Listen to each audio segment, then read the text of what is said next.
Welcome to the Geniuses of Copywriting Podcast, a peek into the minds and strategies of the world's greatest copywriters, marketers, and persuasion experts. And now, here's your host, Brian Casangina. Hi guys, welcome back to the Geniuses of Copywriting Podcast. It's an absolute privilege and honor for me to welcome to the call today a very special copywriter, guy I've known online for quite some years now, and who I see him just kicking absolute butt. He's a guy who's coming up to a $500 million sales. I think you've overtaken now the $500 million in sales mark, which is absolutely astounding, Adil. So congratulations on that. So thank you. Obviously, what you're doing is really rocking. So that's why I really wanted to have you on your call and get some of your ideas, flesh those out, and so we can help with the listeners on the call. How's that sound? That sounds amazing, and thank you so much for having me, Brian. I really appreciate it. Absolute pleasure. You're kind of the guy who I've respected and known online for a little while. So let's dive into this, because what you and I were just talking about off camera before we started recording was something that's very close to my heart. I'm doing a lot of this kind of stuff now, and it's that dream that copywriters have where it's easy enough to get one gig, but keeping that client, and not only keeping them long term, but all getting them to pay you on a monthly basis. So I asked you earlier off camera about to retainer clients, and I'd really love to know, have your input on exactly how the people can get retainer clients in their practice. See, that's a really good question, because a lot of people don't run retainer clients. They actually kind of more or less have it as a one set thing. Now, there's multiple ways that you can do this. One of the best ways is getting a percentage deal. Mm-hmm. So I always like to present, whenever I do a proposal, 3 ways my clients can work with me. I mean, the downside with a lot of copywriting that I've actually found, or even with a lot of businesses online, is they've lost the art of negotiation. They've kind of like lost this ability to negotiate out a great deal. Now, the way that I do it is I have 3 deals that I give to my clients. Deal number 1 is they can pay me a flat upfront fee that is insanely, it's a large upfront fee. Mm. Or the second one, which will prolong my actual upfront fee, but they split it up over months. So like if it's a $100,000 contract, instead of paying me $100,000 today, which a lot of companies will not do still, they still have that thing. Yeah. I tell them, look, you can work with me for 10 months and you pay me $10,000 a month, regardless of what happens. Basically, that's what it is. And you get the copy as it comes out. And this is how it works. I deliver on all these deliverables that we've outlined for them. The third, which is my favorite, is I love to give people a percentage deal, which is it's usually Dan Candy came up with it best, which was I give them an upfront price, which is lower than the initial price I quoted, but with a percentage at different levels. So if it's $50,000 plus X percent, or if it's $25,000 with X percent, or even $10,000 with X percent, that percentage in my contract, it says in there that it has to last a minimum of 1 year. Yeah. So that means that residual comes back to me at the end of the year. They have the option to buy me out. So they can buy me out. So at the end of that year, we look at the numbers. Yeah. So you end up getting the percentage that you want at the end of the year. You can actually say to them, look, I've generated over $1 million for you. I've generated over 100 million, or whatever the number is that you've done for them, or even $100,000. And you can say to them, I've done this. This is what my worth is. And I'm letting you buy me out right now. 10% of that is only X amount, but it has to cover me for 2 years. So this is the price I want to be bought out at. They can either do that, or they can buy you at half the number and you keep half the percentages. So it's a great way to keep that retainer going. Now, if you're one of those people that doesn't want to work on percentages, because some people don't, the easiest way I found around doing that is option number 1, which is I quote high enough that I can get them to pay me on a monthly residual to keep me on board. And it's all about how you position and structure your package. If your package is, I'm only writing a sales letter for you for $100,000, that's a little bit harder to actually swing for 10 months on a 10 grand payment. What I like to do is I'd like to say, I'll write these things. I'll write your funnel for you. And then after we've done that, we'll go ahead and you have access to me as a consultant for the remaining time that's there. And then at the end of the 10-month mark, once the payment's clear, we can renegotiate and see how our terms can move forward. And usually at this point, as long as you keep a good relationship with your client, they will always want you to be there. They will always want to pay you money. They will always want to rehire you. It's just the one capacity that you do it in. And it's interesting that you mentioned that even if you finished a piece of written work in a project, that you're staying on as a consultant, and that can mean basically passive income. If they never call on you for a consultation, then basically money for nothing. So that blows away that thing that people often find, where they think that if they're getting paid month to month, then they have to do work month to month, and that's kind of what can prevent people from scaling, or prevent people from taking on a retainer client, is they think that they're buying themselves a job for all that time. Whereas when you just put it, you've got that consultative role where you offer them advice time to time, but you're not sitting down writing for that whole 10 months. Exactly, which is really brilliant. And I can tell you right now, usually you will write for about 3 months out of that 10-month period, or you'll consult for 3 months out of that 10-month period. Yeah. And then after that, it just kind of falls by the wayside. Because they don't want to come back to you and ask you more questions. Or if they do, it's usually just about email sequences. Or does this lander look right? Or does this ad go well? Or what would you write here? It's really super simple. Yeah. So you're not buying yourself a whole bunch of work for the rest of the year. That's really great. Exactly. Oh yeah, and you're still getting paid the same amount. So you're getting paid enough money for the whole year, but you're also not having to work for that full year. Yeah. So what are some of the mental hurdles that a person like me from a few years ago, say, where I would never consider that I would be able to land a retainer client? Obviously now that's different. What are some of the hurdles that people have to get over before they can get to the stage where they can successfully close and retain these retainer clients? It's the same as anything. Get good at what you do. That's step one. Just get damn good at what you do. I have a real problem with people who aren't good at what they do, like boasting about how great they are, and then the amount of times I've had to go in for other copywriters and actually fix their work because the client wasn't happy for something.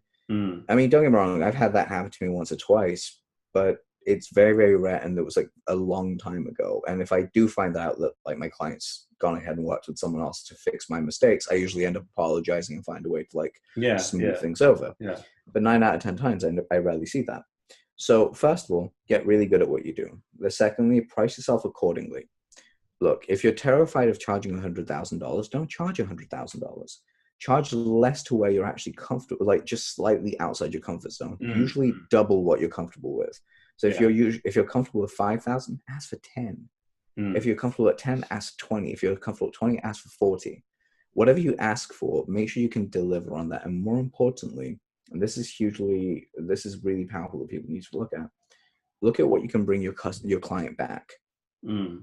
If they're selling $10 ebooks, they're not going to pay you $10,000 or $40,000. You got to look at their actual overall funnel package. You go, okay, they're selling a $10 book, but they have this course in the background that's $500. They have this other thing that's $2,000. They have this one-on-one for 10. Okay, if I can get them to say yes for me to write everything here, I can charge them 40 because I only need to get them 4 high-end clients, and that's their money back in the bank. So you got to look at all the assets. So that's the first thing. Well, that's the first and second thing. The third is get confident at asking. And one of the easiest ways that you can do this is, as I just told you, I have 3 or 4 negotiating packages when I send them out and let my client pick which one is right for them. But to confidently say this on the phone, it's a little trick I learned a long time ago from selling and also dating. Stand in front of a mirror, look at yourself in the eyes, and just say the number. Ask yourself, what number is, how much should I, what's the price of this, or how much would this investment cost me? Just say your investment is X amount. And one of the best ways I've seen it is from my friend Carissa Hill. She said it best, and she reminded me of this very, very recently.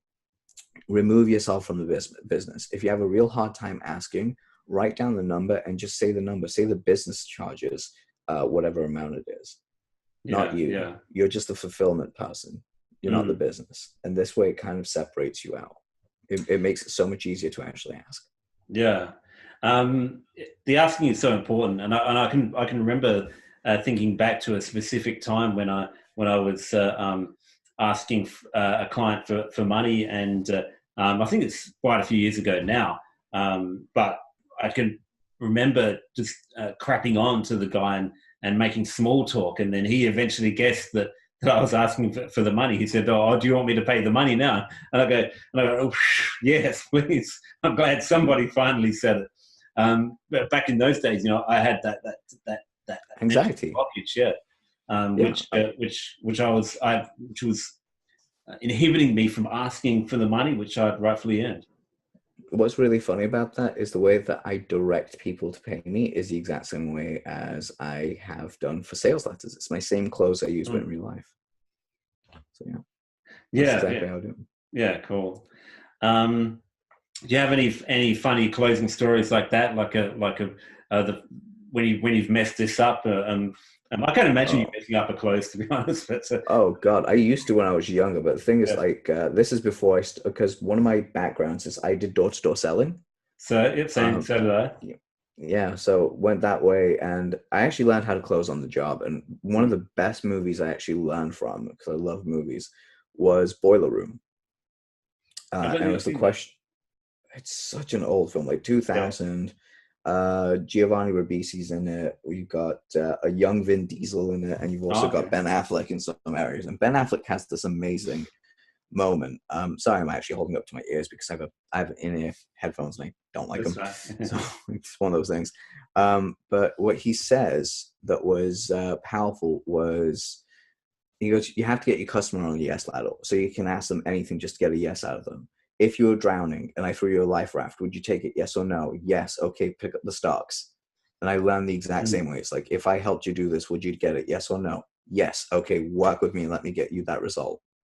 So the close I have, particularly, I hope you don't mind me saying, it's the exact same one that I use in selling in sales letters, webinars, VSLs, emails, everything. The whole idea is that you want to remove as much fear as humanly possible when speaking to your clients. Because the thing is, they don't know you. Or if they do know you, they don't really personally know you. Yeah. And they're thinking about how they can actually pay you. If I pay this person money, will they get me what I need? Will they fuck me around? Will they, it's actually a language I don't know if I was allowed to swear. Or will they screw me around? Will they do whatever? The easiest way around it is tell them what's going to happen. And the easy way that I do this is just tell them, so here's how I work. Dead simple. How I work is, in about 30 minutes from now, once you give me your email address, you'll get an agreement and a contract from me. It'll outline everything we've discussed, and then I go through everything. And we've agreed this is the price. Once you've done that, you'll get this email. You have 72 hours to make sure that the deposit is sent into me, or the full payment sent into me, and responded back and lets me know exactly I have access to everything I've requested for. That way I also need to book in a 30-minute interview with you where I can actually record your voice and get into your mind and understand who you are and go from there. If this is perfect for you, let me know and let's get started right now. And anytime at that point, they'll say something. And I picked this up from Kendrick Cleveland. It's a really beautiful way of getting a no. And it's saying, "Do you have any further questions before we continue?" And no. Like, okay, great. Let me send you this email. Yeah. And then that's how I get the close. If I'm doing this in a sales letter, because I know off camera we spoke about this a little bit, was like how I consistently get people to close on sales letters, because so many people do it wrong. John Carlton said it best, which is a lot of people kind of sell from their heels. And one of the quickest ways I learned how to do this was in 2011. I really sat down, looked at my own letters and went, wow, I really use this one close heavily. I wonder why. And it's these 4 words, enter your regular details. And these 4 words are very powerful, because the way I close any deal on a VSL, on a webinar or a sales, anything is, so let's just say, Brian, give me something to sell that everyone on here already knows about, so whatever it could be. A product like that everyone on this podcast would know. Let's say it's a Dan Kennedy copywriting course. Okay, so Dan Kennedy copywriting course. You've gotten everything that you need. Understand, Dan's wrote the great copy there, and you get down to the close. And this is how I would do it. So I would get down to the exact close and say, so what's the investment? The investment is $197 or like $997 today. Why? Because of whatever reason it gives you why. Yeah. So here's how you get started today. All you have to do is click the order button, where you'll be taken to our secure checkout page, where all you do is enter your regular details and complete your investment today. Once you've done so, you'll be sent an email with your invoice, and details on how to register your account. Once you've registered your account, you'll be sent to our membership portal where you can get started today in the next 10 minutes. We look forward, and then I just go back into so here's the guarantee, here's what's going to happen, and all the other fun stuff that's that. But that exact close doesn't trip the whole, I have to give my credit card info, I have to give my PayPal info, I have to give whatever info. It's so under the radar, it just gets them to say yes. That's really interesting. And I noticed that some of the language that you're using in there, like from John Carlton, is your regular details, your investment instead of the price. All that kind of languaging is very important. And it really flows so smoothly, and a person is going to be getting to the end of that letter, and they're going to smoothly slide on down to the button and through the cart, and it doesn't have any of the jarring bumps that a lot of copy does. Exactly. You take away all the speed bumps. You make it a very smooth road for them. There's no potholes. It gets them from A to B very quickly. And beside the 4 letters from John Carlton, how long did it take you to come up with something like that is so smooth? Oh, the four words weren't from Carlton. Those were my own. Carlton basically, that was my invention. Carlton more or less told me about the whole, when you get to the close, make sure that you actually sell. That's the only thing. That's what Carlton taught me. So, but the 4 words are yours. So that's brilliant. Yeah, that's an embedded command that I came up with, and the reason it works is because it's a psychologically deep-rooted piece that I looked at very, very heavily and went, okay, what words will work together in cluster here? We could get into the whole psychological details in depth if we had more time together. But I love how that's worded, and those 4 words are really special. So I bet that works gangbusters. Oh, like crazy. So you asked me a question right now. I apologize for it. I didn't think for it for a second. What was the question? I totally forgot. I don't know. We'll probably come back to it and circle back. I guess. Yeah. Well, I think we'll have to have you back on another podcast when I do eventually remember the we'll answer that another day. Do a 5-minute podcast. Definitely. So that's really going to be very helpful for a lot of people, who are struggling to close the end of their sales pages, because everyone says this, but the closes that I see for sales pages, can be fairly weak. Like I've studied under my original copywriting mentor was Trevor Toecracker Crook. Great guy, love him to pieces. Yeah. And if you've obviously seen his work, and he's very strong on these closes.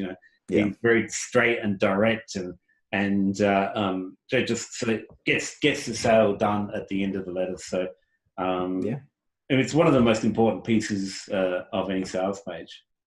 Definitely. And Trevor's a really good friend of mine, someone that I really care about and love, and I just love the fact that he's very much like that. It was very validating to see other copywriters do almost the same thing. Yeah. Some of the closes that I've seen on his copy, I've got a bunch of his courses, and I've worked closely with him personally as well. So his closes are amazing, and they're very strong. Yeah. So. Definitely, and they're very, very, very smooth. The way he transitions into them is just a beautiful thing. Yeah, there's not many ex-bankers who have the way of words and copywriting that he does. Agreed. Very much agreed. Yeah, kind of a good thing, really, if we think about that. Yeah, true. And what I really like about Trevor, he's got his own authentic story.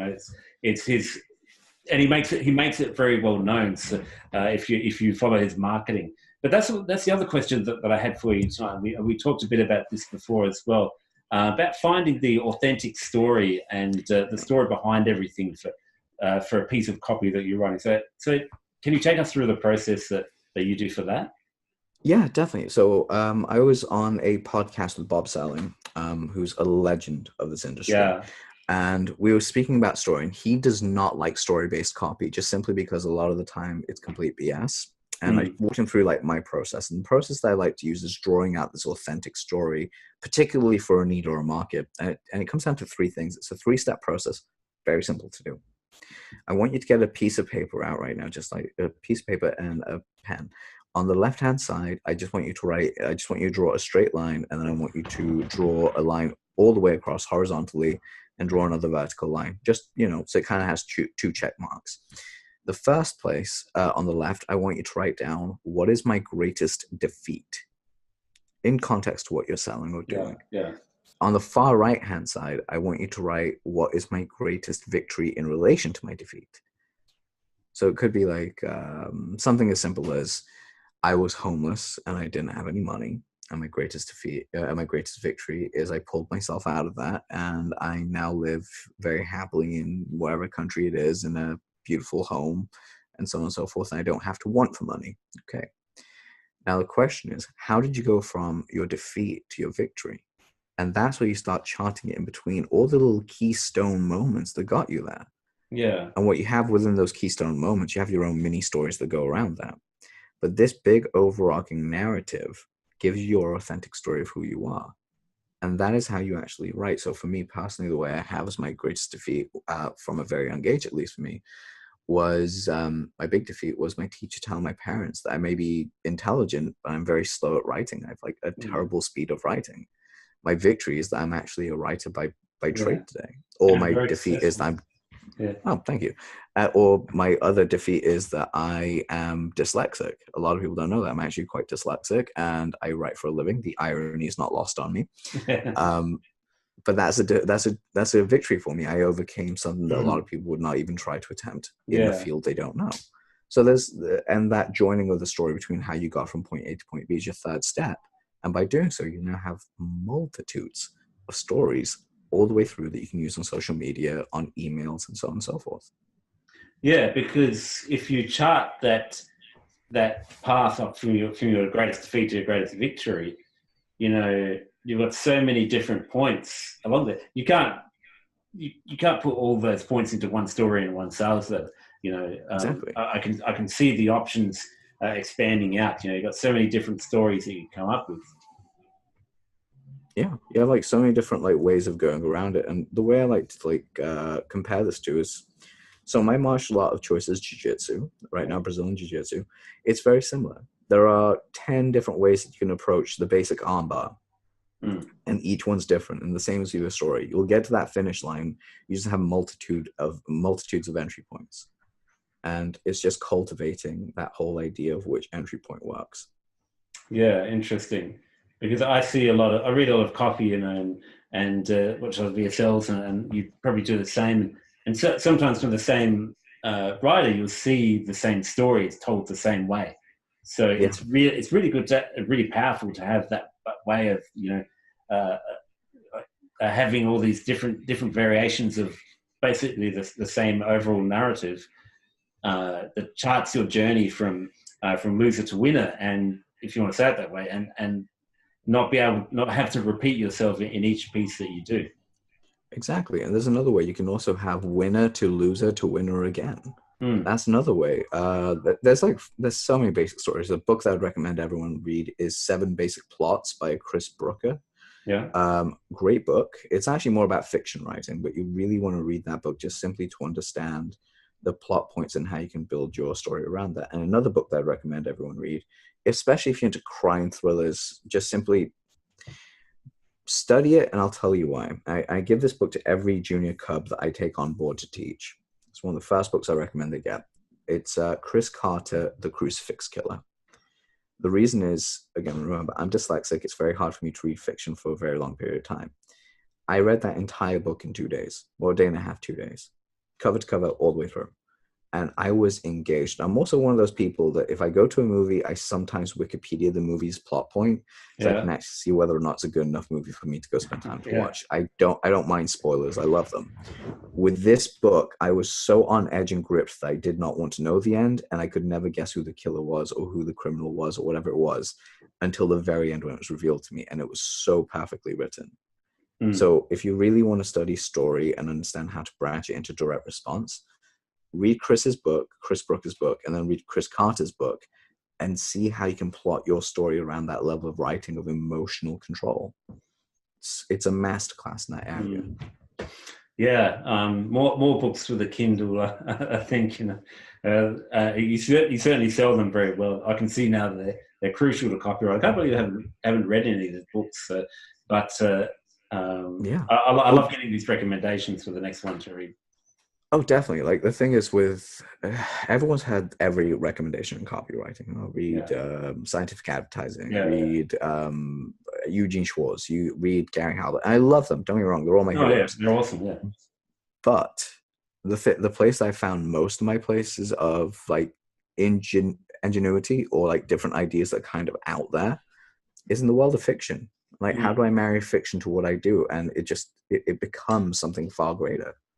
Yeah. Stephen King is a writer who I often go to, whether you like his stuff or not. He's one of the most amazing prolific writers, and his book on writing. If you've read that, that's a great book for any writer.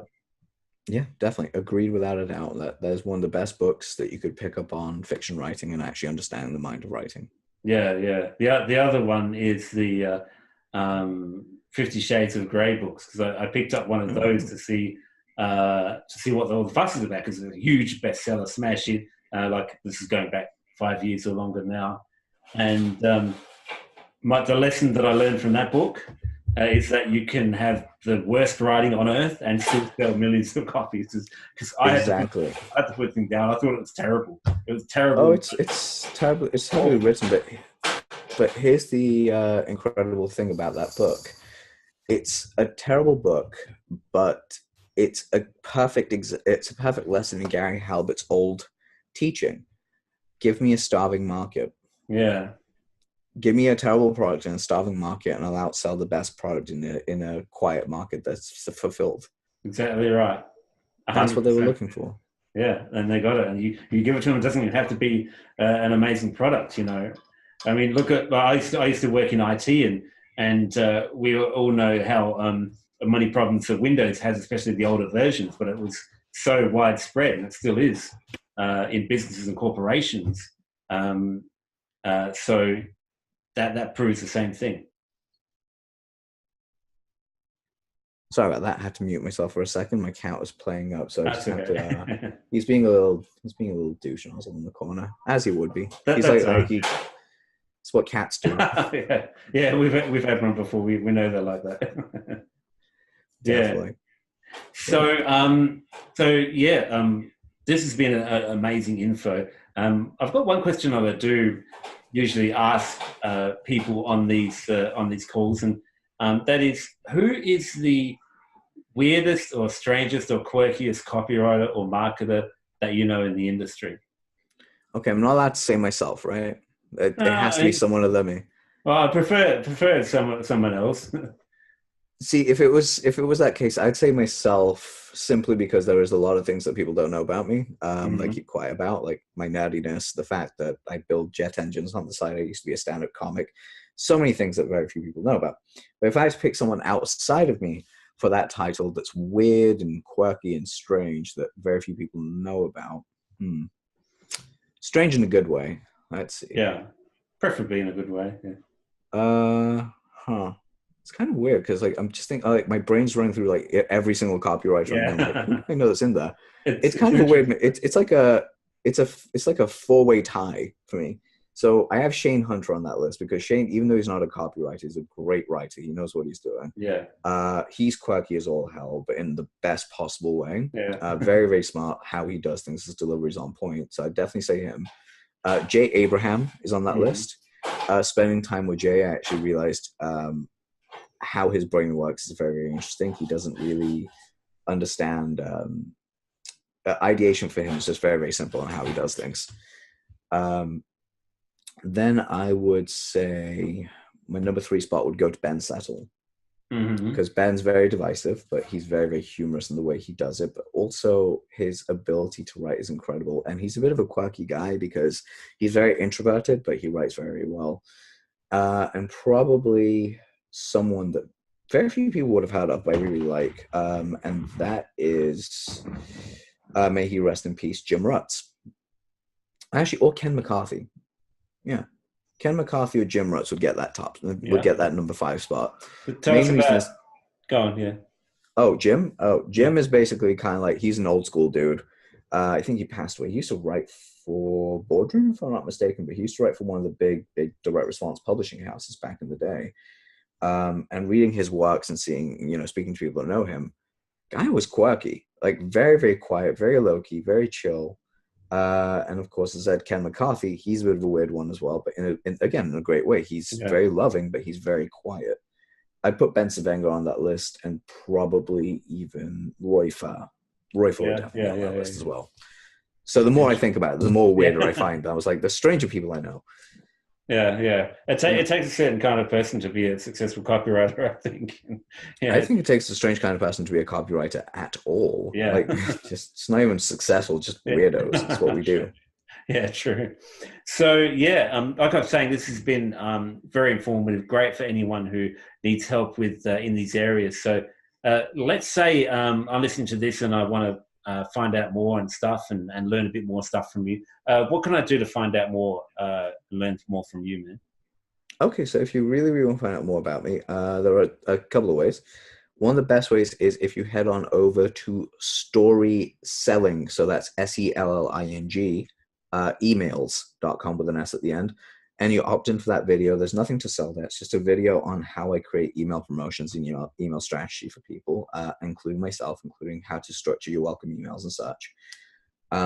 It's about a 15-minute training. That's the best way to actually get on my mailing list, know who I am. The other side of getting to know me is go to my personal site, adilamarsi.com. Check out my podcast, which, Brian, you'll be a guest on for season 5, which is going to be awesome. Done. And it's just going to be, that's the best way to get in touch with me and get to know who I am. I'm a fairly open guy to get in touch with because I love speaking to people. Yeah, it sounds good. And I highly recommend that people devour those resources, because anything that an up-and-coming copywriter can learn from Adil, they definitely should. So go and do that right now, because the podcast is done for today. I'll chuck these links up on the site as well. If you're listening to iTunes, rewind a bit and get those sites. But on the website, geniusesofcopywriting.com, I will chuck those links up there so people can go and sign up for those now. But I want to thank you for coming on board today. It's been really awesome, interesting, and eye-opening. So thank you, Adil Amarsi, and we'll see you on another episode of Geniuses of Copywriting sometime. Thank you. Thank you for having me, Brian. I really appreciate it. No, thank you. Thanks, guys. Thank you for listening to Geniuses of Copywriting with Brian Casangina. To get the full transcript and all the resources mentioned on today's show, go to www.geniusesofcopywriting.com now.